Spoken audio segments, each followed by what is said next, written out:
పరిశుద్ధ నామమునకు మహిమ చెల్లును గాక. ప్రతినిత్యం ఇలా వాగ్దానం చూస్తూ మిమ్మల్ని మీరు బలపరచుకుంటూ అనేకులకి వాగ్దానం షేర్ చేస్తున్నారు. ఈవేళ ప్రభు మనకి ఇస్తున్న వాగ్దానం 72వ కీర్తనల గ్రంథం 72వ కీర్తన 17వ వాక్యాన్ని ప్రభు మనకు వాగ్దానం ఇస్తున్నారు. అతని పేరు నిత్యము నిలుచును, అతని నామము సూర్యుడు ఉన్నంతకాలం చిగుర్చుచుండును.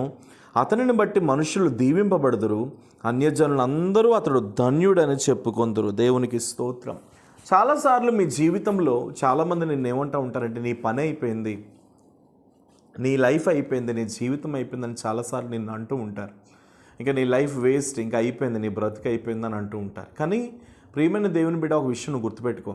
మనుషులందరూ నీ పని అయిపోయిందని వాళ్ళ నోటితో వాళ్ళ వరకు వాళ్ళు అనుకోవచ్చేమో, కానీ చూచుచున్న దేవుడిని మనం కలిగి ఉన్నాం. హల్లెలూయా.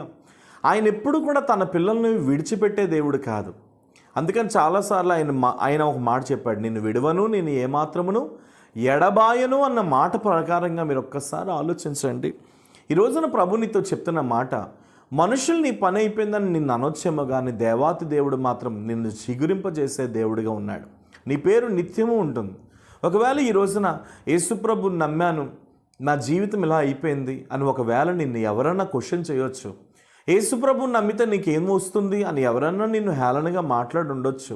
లేదా ఎవరైనా ముందుకు వచ్చి నీ బ్రతికంతే, నీ లైఫ్ అంతే, నీ జీవితం అంతే అని ఇష్టానుసారంగా నిన్ను ఒకవేళ అనుండొచ్చేమో, కానీ నీ పేరును మాత్రం నిత్యము నిలబెట్టే దేవుడిని మాత్రం నువ్వు కలిగి ఉన్నావు. సూర్యుడు ఉన్నంతకాలము, అవును నిజమే, సూర్యుడు ఎంతకాలం ఉంటాడు? భూమి ఉన్నంత వరకు ఉంటాడు కదా. అలాగునే నీ పేరు తుడిచిపెట్టే శక్తి ఎవరికి లేదు, నీ పేరును తీసేసే శక్తి ఎవరికి లేదు.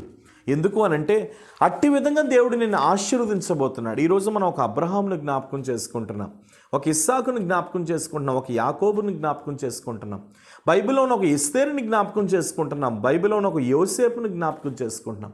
ఎంతమంది భక్తులను మనం జ్ఞాపకం చేసుకుంటున్నాం.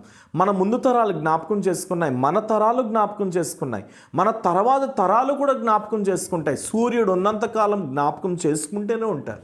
అది కదా దేవుడు చిగురింపజేసే ఆశీర్వాదం అంటే. ఈవేళ మీకు నేను చెప్తున్నాను, ఎందుకు నీ నిందలను బట్టి నువ్వు భయపడుతున్నావు? ఎందుకు నీ శోధనలను బట్టి నువ్వు అవమానపడుతున్నావు?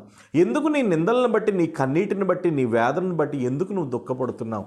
చూచున్న దేవుడు నీ దేవుడు కాదా? నిన్ను ఆశీర్వదించే దేవుడు నీ దేవుడు కాదా?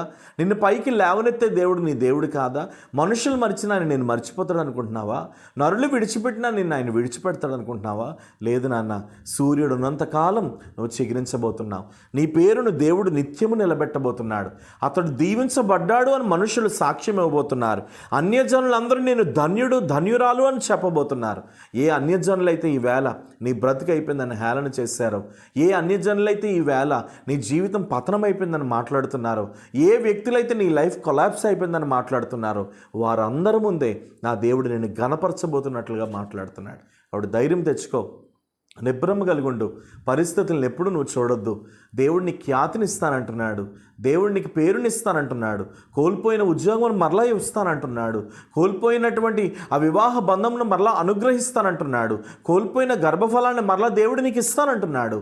ధైర్యం తెచ్చుకో, నిబ్రహ్మ కలిగి ఉండు, యేసయ్యతో సాగిపో. మనుషుల వైపు చూడొద్దు నాన్న, చిగురింపజేసే దేవుడు నీ దేవుడు. అందుకనే మనుషుల తట్టు చూసి వాళ్ళతో సహవాసం చేసి వాళ్ళతో పరుగులెత్తి నీ జీవితాన్ని వేస్ట్ చేసుకోకు. ఆయన ఎప్పుడో చెప్పాడు కదా, నేను ద్రాక్షావళిని, మీరు తీగలు, నాలో అంటుకట్టుబడి ఉంటే మీరు బహుగా ఫలిస్తారని ప్రభువే చెప్పారు కదా. దగ్గరలో ఉన్న మందిరానికి వెళ్ళండి, నమ్మకంగా ఉండండి, ప్రభు రాకడ కొరకు కనిపెట్టండి, పరిస్థితులను వేటిని చూడకండి, ప్రభు వైపే మనసు పెట్టండి. ఆయనే నీకు ఖ్యాతిని, మంచి పేరును తెప్పిస్తాడు, చిగురింపజేస్తాడు. సూర్యుడు ఉన్నంతకాలం నీ పేరు ఉండబోతుంది. అన్యజనులందరి ముందు నేను ధన్యురాలిగా, ధన్యుడిగా నిలబెట్టబోతున్నాడు. అట్టి విధమైన కృపను నీ జీవితంలో ఇవ్వబోతున్నాడు.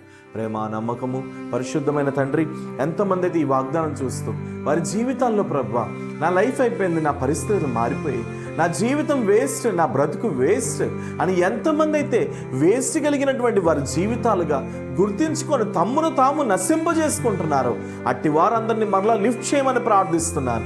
అట్టి వారందరినీ మరలా ఆశీర్వదించమని ప్రార్థిస్తున్నాను. అట్టి వారందరినీ అనేకులకు దీవెనకరంగా మార్చమని ప్రార్థిస్తున్నాను. మీరే తాకండి, బిడ్డల చుట్టూ నీ మహిమను ఉంచండి. ఎక్కడికి వెళ్ళిన బిడ్డల జీవితాల్లో జయమును ప్రార్థిస్తూ మీరే అభిషేకించమని, దీవించమని యేసు నామమున అడుగుచున్నాను తండ్రి. ఆమేన్. God bless you. దేవుడు నమ్మదగిన వాడు. అనేకులకి వాగ్దానం షేర్ చేయండి. ప్రభు మిమ్మల్ని దీవించును గాక. Praise the lord.